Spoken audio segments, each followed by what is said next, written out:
David Bearman here with Betting with Bearman. We've completed 54 holes of the Open Championship. One round to go, and let's just call it what it is. Scottie Scheffler is going to win the Open Championship. It'll be his fourth career major and second this year. We realize that by now.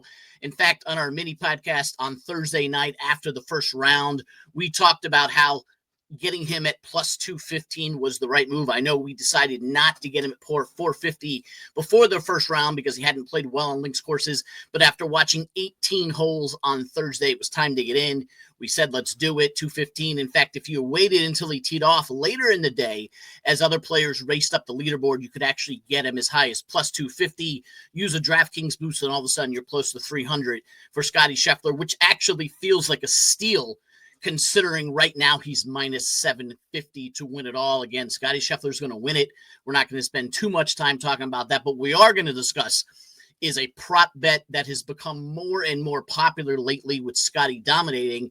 It's called Win Without Scottie. The books have now posted odds on who basically will finish second. They basically said Scottie's going to win this, so we're going to look at who's going to finish second. It's called Odds to Win Without Scottie. You can find it at most of your sports books. DraftKings right now has Rory as the favorite at plus 330. Again, to win without Scottie. Understandably why he would be the favorite. Played great on Saturday, went right up the leaderboard. He's going to be out there with the home crowd behind him. He played extremely well. He's 2 shots back of that position, which is second behind Scottie because Ho-Tang Lee currently holds that spot. He's 4 shots back of Scottie, but if the tournament ended today, he would be your winner without Scottie. He is currently at plus 400. You can get him there. He's played extremely well. He could actually wind up winning this. He has the 1-shot lead over a couple of guys and 2-shot lead over Rory. You could also go with someone like Tyrrell Hatton at plus 700, Xander Schauffele at plus 1100. Other guys that are up there, Chris Gotterup, who won last week's Scottish Open, is at plus 10, plus basically 10 to 1. Harry English at 11 to 1. And I mentioned the 2-time major winner, Xander Schauffele, right there. Another shot back with Lee also at 11 to 1. Where's my money going? I'm going to put it on Tyrrell Hatton, hoping he doesn't have that blow-up hole that prevented us from betting the win in the first place. I do have him as a top 10 overall before the tournament. He's someone that can absolutely finish second tomorrow. He's only a couple of shots back. As long as he doesn't have that blow-up hole, I think plus 700. He's tied with Rory, 2 shots back of Lee. You're getting double the price, though. Rory at 330, Hatton at plus 700. For the fact that they're even right now, I'm going to put my money on Hatton, and I might sprinkle Xander Schauffele a little bit. He's another shot back, so he's 3 behind Lee, 1 behind Hatton and Rory.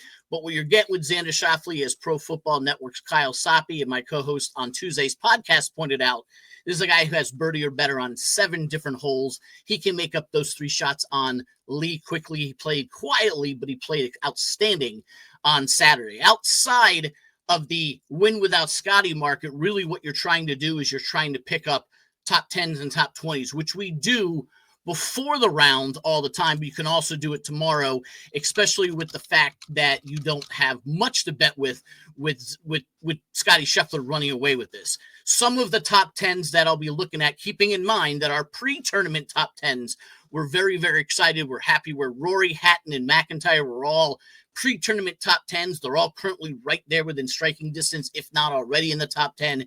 We have a shot at Justin Rose. We gave that out with Betting with Bearman on Tuesday. Justin Rose at plus 550.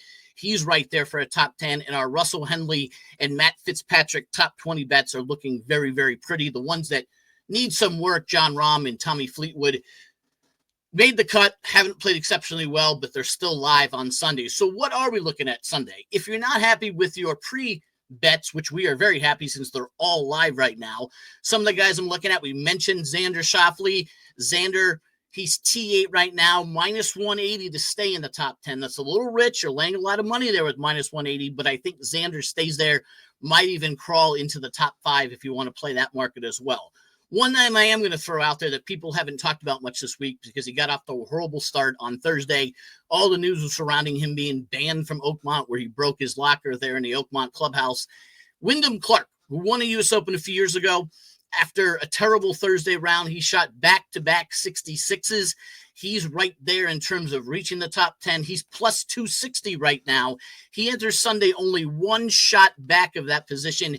He's played exceptionally well with back-to-back 66s. There's only a couple of guys who have done that over the Friday and Saturday rounds. And as long as he puts that U.S. Open stuff behind him at Oakmont, he could actually steal a top 10 at plus 260. And you consider where he was after round one, barely surviving there. I think that would be a standing for Wyndham Clark to get up into the top 10.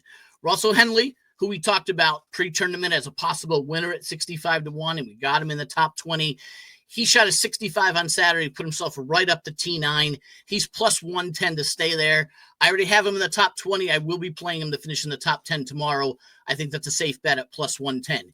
Heading over to the top 20 markets, which, again, we already have Henley and we have Fitzpatrick both looking good. I kind of wish I bet them top 10s instead of top 20s.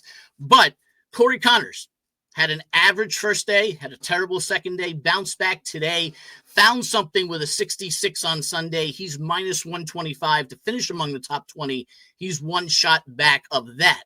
JJ Spawn, who won last month's U.S. Open with that ridiculous putt on 18, he round-bounded also from a terrible first round 73 to go 68, 69 over the last 2 days. A little further back, but he's plus 170, 2 shots behind the top 20 position, plus 170 to get in there. Another go around would get it done. And let's not forget about Bryson DeChambeau, who looked absolutely dead in the water with a Thursday 78, hadn't played well at any Open Championships on links courses. People were saying, stay away from Bryson, stay away from Bryson. I was one of those who said stay away from him. The 78 proved this right. Since then, 65, 68, another round like that will get him to a top 20.